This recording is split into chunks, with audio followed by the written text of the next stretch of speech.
dari masyarakat kepada kami mengenai dugaan adanya kegiatan atau gerakan atau aktivitas yang kemungkinan tujuannya adalah menggagalkan pemilu 2024. Yang kedua, kami akan menyampaikan outlook, ya, outlook atau garis besar potensi kecurangan pemilu yang terstruktur, sistematif, dan masif. Ya, yang pertama dulu ya, teman-teman ya. Dalam beberapa hari ini kami mendapat masukan dari masyarakat ya, yang mendeteksi adanya rencana ya, atau potensi untuk menggagalkan pemilu 2024. Rencana penggagalan itu dilakukan setidaknya dengan beberapa langkah berikut. Yang pertama adalah penyebaran koran gelap Achtung yang sangat masif di berbagai kota besar yang isinya adalah fitnah. Nah, ini korannya ya. Ini udah 2-3 hari beredar, teman-teman.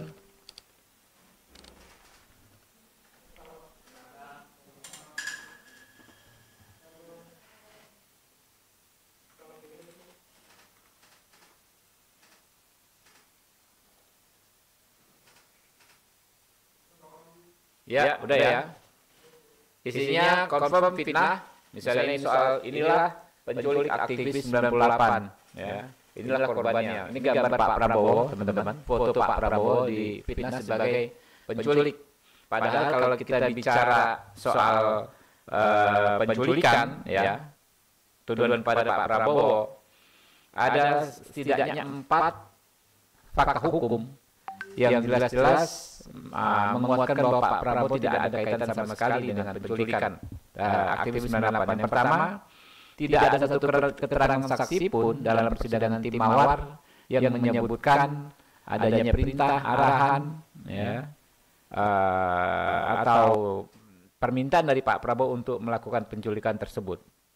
Yang kedua, keputusan Dewan Kehormatan Perwira nomor Kep/03/8 Romawi 1998/DKP dengan terperiksa Letjen Purnawirawan Prabowo Subianto ya, bukanlah merupakan putusan pengadilan ya, dan juga bukan putusan lembaga setengah peradilan. Itu sifat putusannya pun hanyalah rekomendasi ya, dan ini bisa dilihat di akhir dari keputusan tersebut.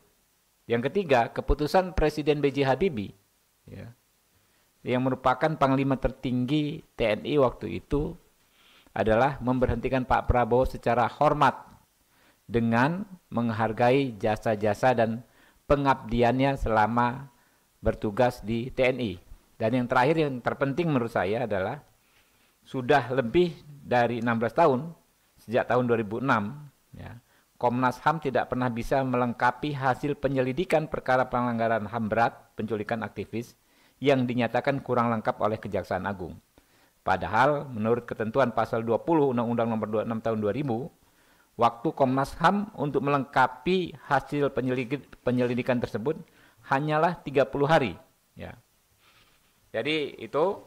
Nah, lalu yang kedua ya, yang disampaikan masyarakat kepada kami dicurigai sebagai gerakan untuk menggagalkan pemilu adalah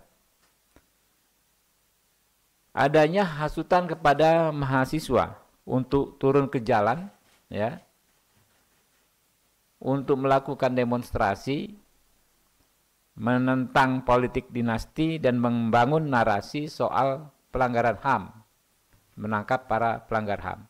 Kalau kita lihat isunya sih standar-standar saja.